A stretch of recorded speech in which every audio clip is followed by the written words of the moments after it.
Hey guys, Kevin remember Daredevil Season 2, Episode 5, Kinbaku, and I was really looking forward to this episode because this was going to be the first episode that wasn't focused on the Punisher. As we know, the Punisher was brought to justice in the last episode. He was since in jail, and I'm sure we're going to see him again, but I knew in this episode that we were going to get introduced to Elektra. I was very interested in seeing what was going to happen in this episode, and I gotta say, this was a pretty perfect episode. I mean, the way they introduced Elektra, the way they had her character here, this was an amazing episode. I definitely really loved it. Was this great as the episode 4? I mean, I don't know. Episode 4 was just such a fundamentally different episode, and this episode was pretty much showing what happened between Matt and Elektra. And what I love about this is that it's all done in this episode. There's no mystery of what happened between these two. We already know what's going on, but I think it also introduces the big villain of the season. The villain of the season is not Punisher or Elektra. The villain of the season is Matt's inner demons. These inner demons that he has from his past that are coming back to haunt him.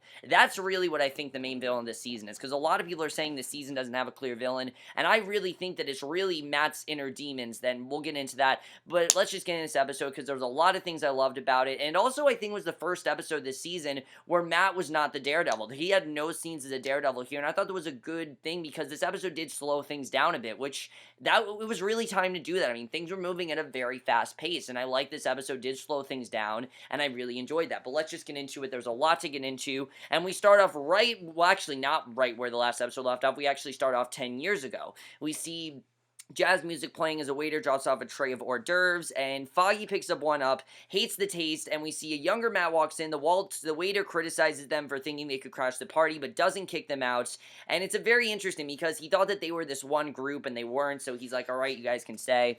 So Foggy continues eating as Matt claims to go on a search for alcohol, but on his way, he listens to everyone's conversations, which, very interesting scene. I mean, we know that Matt can do that, so parties have to be a weird experience for him, since he can hear literally everything that's going on. You have to wonder the weird conversations that Matt picks up. I mean, it's a party, you never know. So a woman's metal bracelets cling together and grab his attention, and it's Elektra, and she's sipping a martini. He tries to approach, and a security guard catches him to escort him out, and on the way to the door, Elektra stops him, says he's with me, and we don't know if they actually knew each other, if this is how they met, but I think we're to assume that this is how Elektra and Matt met. You can already tell that Elektra is very direct, and you definitely see that from this first scene. Great way to start the episode. But then we go back to the present, right where the last episode left off. We see Elektra right away is criticizing Matt's beer choices, and right away it's showing how critical, how, I think, direct, and also how manipulative and dangerous I think Elektra really is. I mean, she really is someone that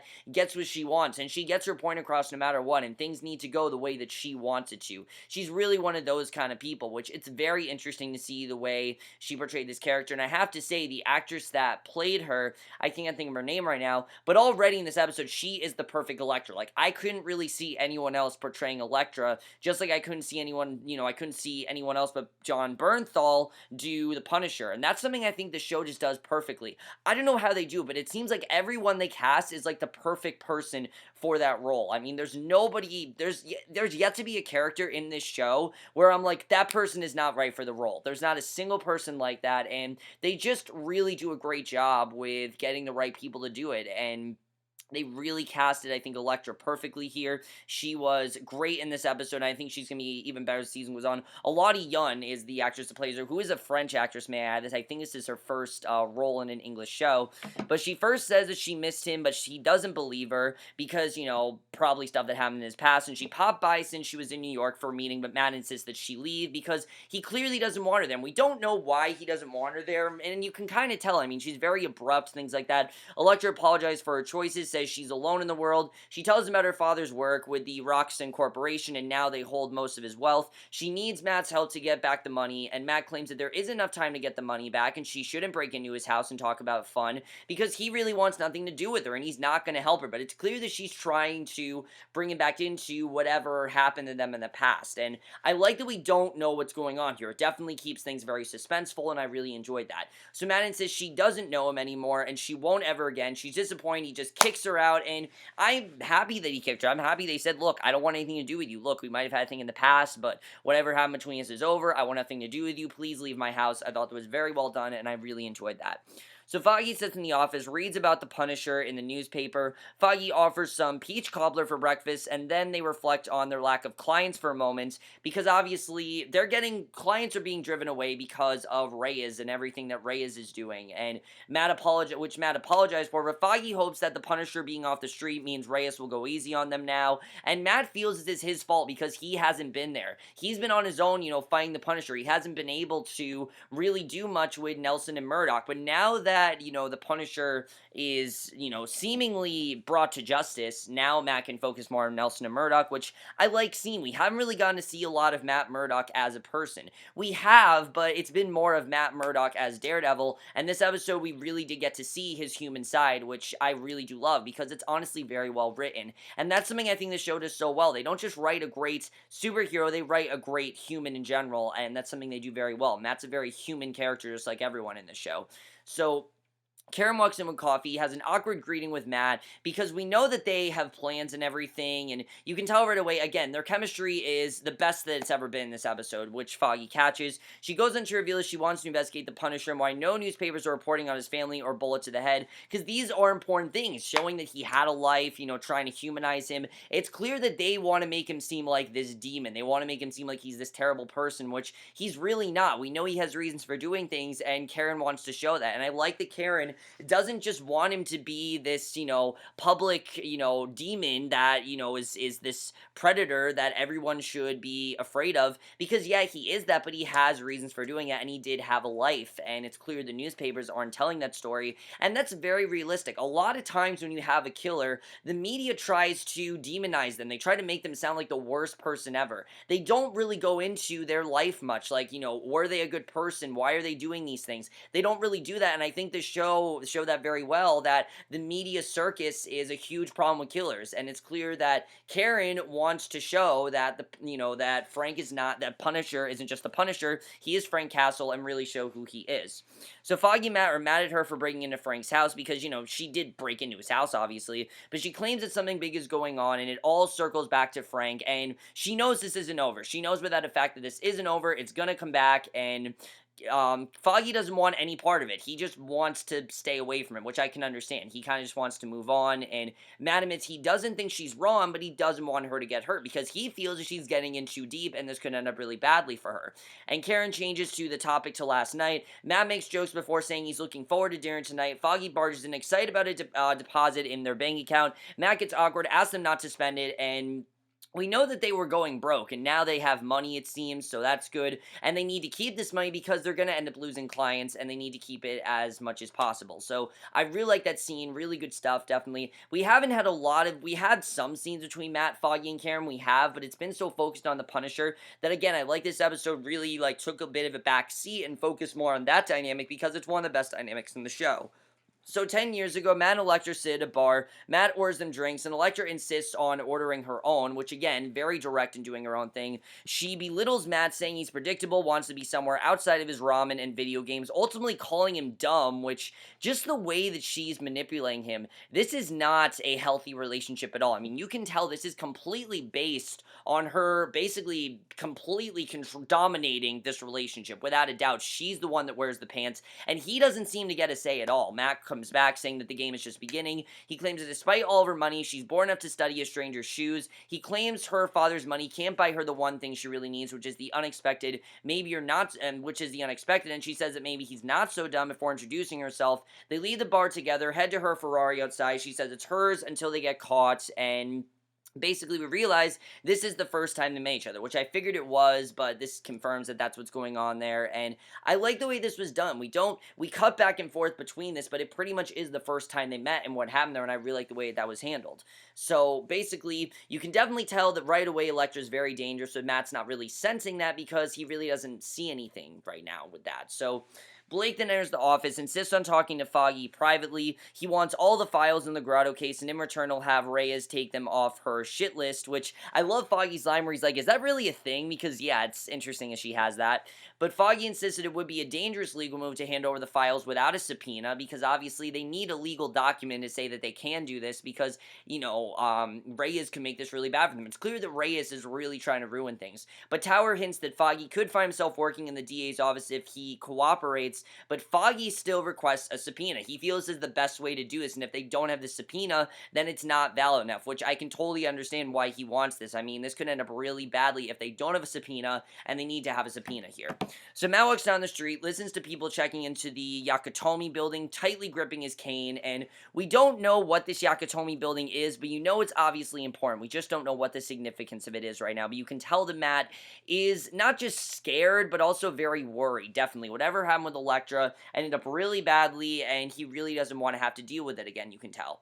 So 10 years ago, he and Elektra head to a gym, and this was definitely one of my favorite scenes in the episode. I love the way this was done because it reminds us who Matt really is. I mean, besides him being this vigilante, he is blind, who has a dead father, and he recognized the place, knows nothing has moved. He tells Elektra it was his dad who was the boxer, not him. He comes here for the memories because prior to being blind, he saw his father fight, and he was eventually killed by organized crime, and of course, we knew that, but Elektra's curious as she rolls in the ring. He reveals that Roscoe Sweeney gave order to kill his father, and he made an effort to find the guy, and, you know, we know that we haven't seen a lot of that, because that's not what the show has been about. It hasn't been about, you know, Matt trying to track down his father's killer, and that's because he already dealt with that 10 years ago, and now he's kind of just given up. And we find out why in this episode, which it doesn't seem like a huge thing, but it really becomes a huge part of this episode, which I really loved. So she tells Matt he's more than he lets on. She swings a foot at him, but he dodges it. She questions how and wonders if he can see. He tells her it's complicated before she shows off some impressive moves. He claims that she only told him about ballet lessons, not fighting, and he smacks her ass and sends her behind him, leading to a more intense fight and eventually a kiss, and things escalate quickly on the ring mat. And you can tell these two have a very sexual relationship. Like, the way that they, you know, have, you know, their sexual relationship is involved in violence, which right now Matt doesn't really see a problem with. He feels a rush. He feels like this is a great thing for him, but you can tell that this is definitely going to get bad, because obviously Matt and Elektra don't want anything to do with each other. Well, Matt doesn't want anything to do with Elektra, and there has to be a reason why. So Matt comes back to reality outside the building, heads down an alley, ditching his cane and climbing some scaffolding to the top of the building. He listens to an elevator through a nearby window, and he sees Elektra enter a conference room with the Roxanne Corporation. And of course, now we know what's going on here. This was the company that her father ran, and they introduce her to the man who will apparently explain to her the things she wants to know, and obviously, Matt's not happy with this, because this is the thing that she tried to pull him into before. He said no, and now she's still doing it. So it's very interesting what's going on there.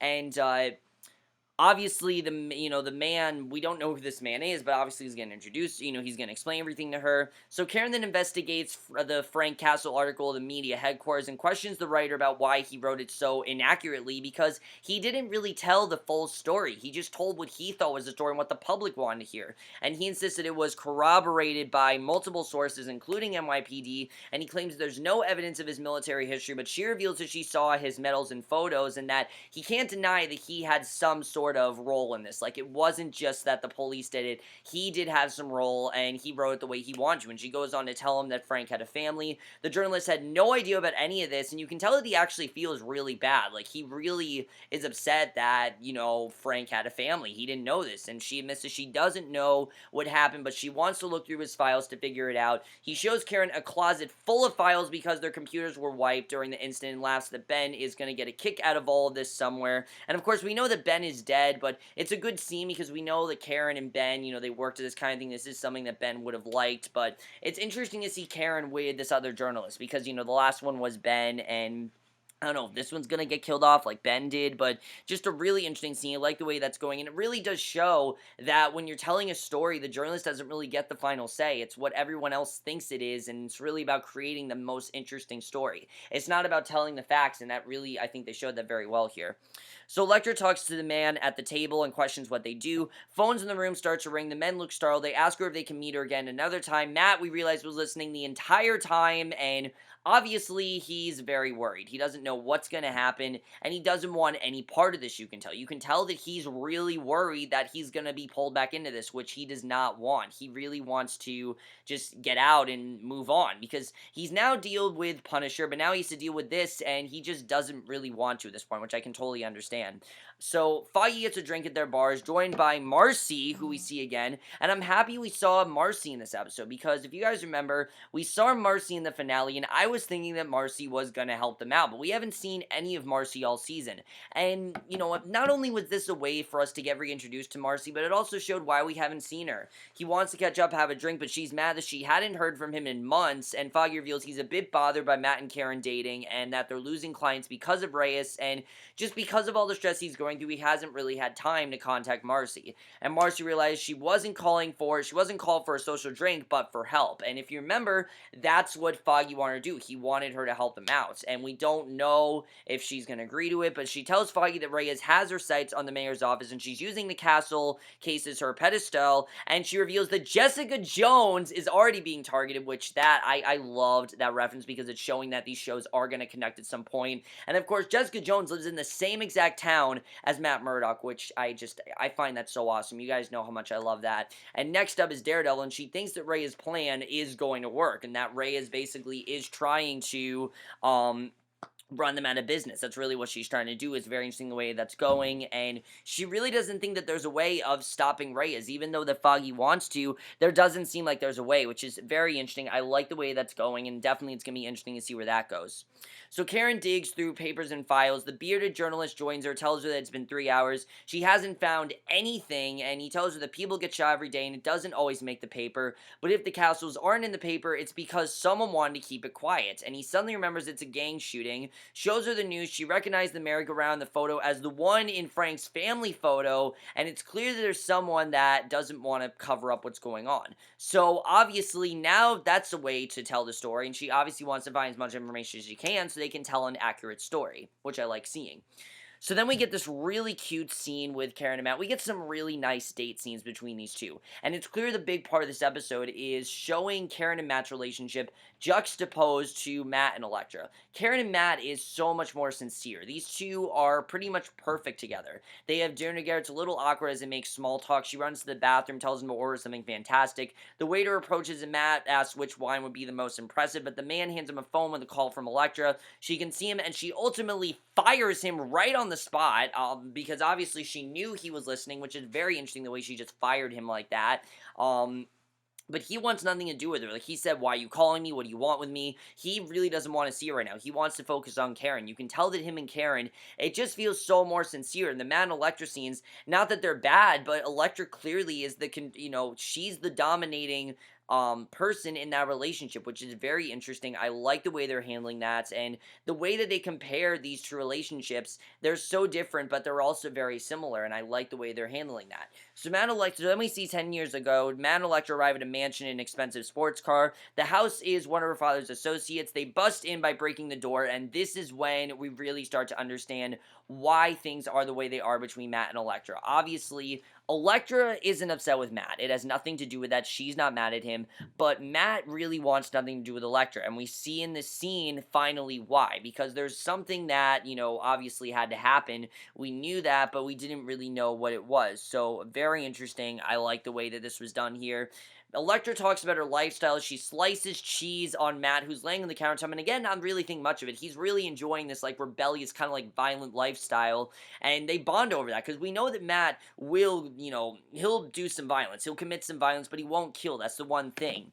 And Matt questions if the lifestyle is good, and I like that he asks, is this really a good thing to do? Are we really doing something good, or are we just being criminals? Because he doesn't want to be a criminal. And she says it's fantastic, but she would trade it all in for a little time of smelling his skin. They share a drink before Elektra smashes her glass on the floor, then another, and another, and another, prompting Matt to grab her, and he takes the glass from her, smashes it on the ground, basically to solidify their unity. I think that's kind of what it was, showing that, nothing else matters unless they're together, which, again, is crazy, the way that she's making him think this, and Matt then hears someone coming. Elektra insists that everything will be fine. He hears her drop him and goes to investigate, and he finds her holding Sweeney down in his throat with her heels. Yes, the man that killed his father is right there. She's now taken him captive, and you can definitely tell how this is going to play out, but you don't really know what's going to happen. I like that they cut right away because we don't really know what's going to happen there. So then we get another scene with Matt and Karen. Matt's very standoffish with Karen. He claims that he doesn't like this place and wants to leave. Karen thinks it's her, but he insists that it isn't. It has nothing to do with her.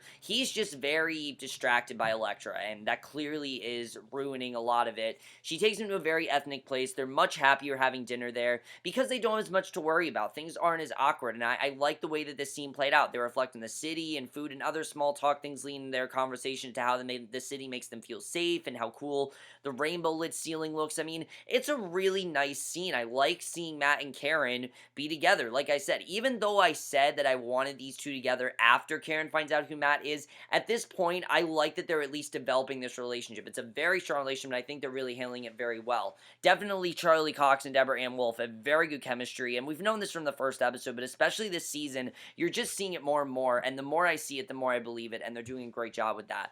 So there they walk home to Karen's place. They sit down outside, have an awkward pause before Matt joyously declares, he just says straight out, all right, I'm gonna kiss you, and he does, and Karen then invites him upstairs. She wants to have sex, and he said that he would love to, but he won't tonight. He wants to tell her why. It's because he had this incredible ability to bring disaster, the best thing in his life, and tonight has been perfect. If he stops now, he gets to keep this one perfect night, and the chance of keeping it going tomorrow and the day after, and now's the time to do that. Now, we know that's not the real reason. We know, obviously, what's going on with Elektra and everything, but I do feel he has a point there, that he doesn't want things to get any worse. He wants to continue this, and, he wants to be able to continue this night and everything that's going on there, and, that's really what he wants. He doesn't just want this one encounter and just end it. He really wants to keep it going, and that's really how he wants it to go, which is very interesting, and I really like that.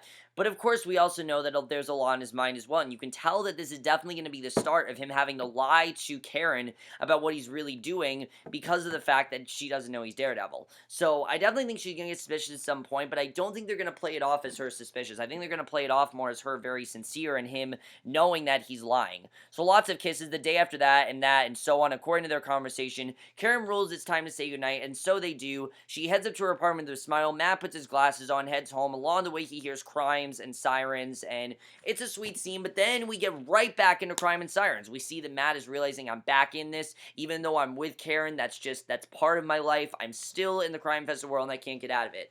So then we see more of what's going on 10 years ago, and this scene was just so well done. The final two scenes of this episode were just perfect. I love the way, not that the rest of the episode wasn't perfect, the rest of the episode was amazing, but the final two scenes really showed how amazing this arc really is, and how amazing this, this is going to be.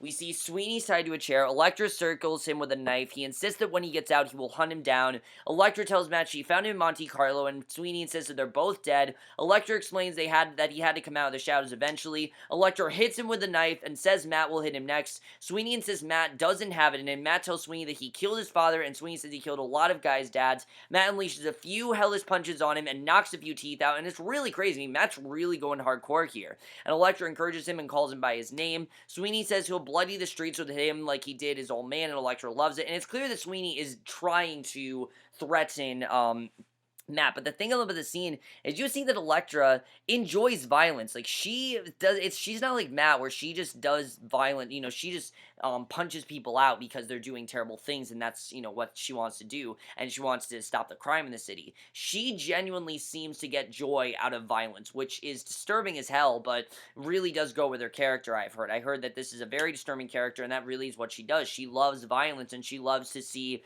as much of it as possible. She's just smiling throughout this whole thing. She tells Matt to end it and keep going and just kill him. She wants him to do that. And she tells him to cut Sweeney's throat and kill him. Matt doesn't want to and says he can't. That's the one thing, he won't kill. And it's not that Matt is being a pussy or the fact that Matt has this moral code. It's the fact that he just doesn't feel right with killing him. He doesn't want to do that. Two wrongs don't make a right, that sort of thing. And he says, Elektra insists that they can't do anything together. They can do anything together. He drops a knife. Elektra's repulsed, saying that she thought that he understood her. And again, it just shows how dominant she is. I mean, she's basically manipulating, saying, I thought you understood me, and if you brought us together, things like that. I mean, she's basically forcing him to do this. And Matt calls the police, tells him that he has location of a wanted felon. The responder asks for the address. He realizes that Elektra's gone. She ran away, obviously, because she was terrified that she'd get arrested. But he tosses the phone aside, and now you know really what happened between Elektra and Matt. Obviously, she was the one that made him kill. She was the one that ended up making him almost, have to go after, almost kill his father, which is very interesting the way that played out. And I definitely really like the way that this was all handled. Definitely really good stuff with that. And you really do start to understand why Matt doesn't want to kill. I mean, it's not so much that he just has this moral code, it's that he just doesn't feel right with doing such a thing. He feels that it's just not something right to do. And that a hero doesn't kill. That's just how it is for him.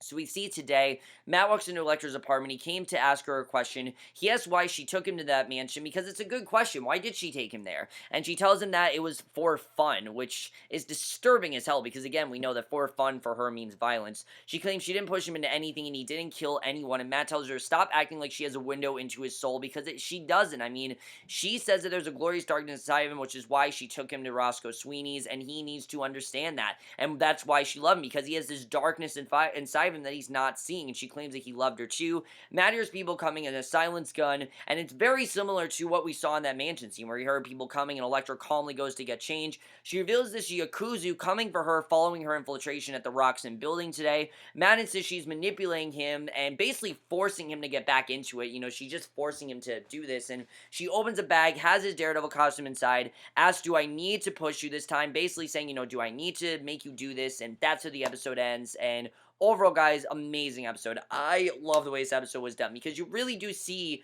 what Elektra's trying to do. She's forcing Matt to kill. He doesn't want to do that, and she's not going to take no for an answer. She's going to get him involved with Roxon, even if he doesn't want to. And it's clear that he can't get out of this. It's something that, even if he want to get out of, he can't get out of, and it's sad to see, because you can tell that this is not what Matt wants to do. He wants to be able to do his own thing. He doesn't want to be involved with this, but unfortunately, Elektra is making him do this, and it's really crazy to see. I love the way that they handled the storyline between Elektra and Matt. Like, you really do see, to her, again, just like Punisher, she doesn't really feel she's doing anything wrong. The thing is that she's crazy. That really is what it is. I even think she's more dangerous than Punisher, because Punisher had genuine human reasons for doing this. Her human reason seems to be that violence just, it's the thing that makes her just so happy, and it's kind of like her drive, and it's very interesting the way that was done. I definitely really like that we saw that, and it's clear that she always wants control. That's the thing. Elektra wants control, and she'll do anything to get it, and I think that's really what her motivation is. It's all about control for her, and she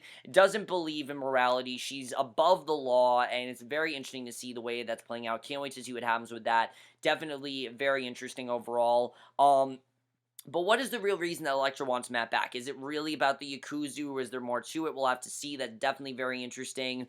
You can tell that things are getting more complicated between Karen and Matt. Obviously, he wants to tell her what's going on. She doesn't seem to suspect anything, because of course she thinks that it's just a drinking problem, but he knows deep down that there is a problem, and he wants to tell her what's going on, and unfortunately he can't tell her, and that's what sucks about this whole thing, is that he can't tell her what's going on, and he's really upset about that. But I can't wait to see how that plays out. Very interesting the way they're handling all of that. Karen wanting to get the full details of Frank's story. I like seeing it. I hope that she does try to get the full details, and she is able to tell the full story, because she doesn't just want him to be this criminal. She wants him to be a human, and she wants them to tell a human story. That's really what it's about. They're not telling a story of a monster. They're telling a story of a human, and that's something they need to understand. Is Marcy going to get involved? I mean, Marcy seems like she's realizing she can't really do anything, but I like that Foggy wants her to get involved, and he might actually need her help. It's interesting direction to take her character in. I want to see her help out, and I definitely like that.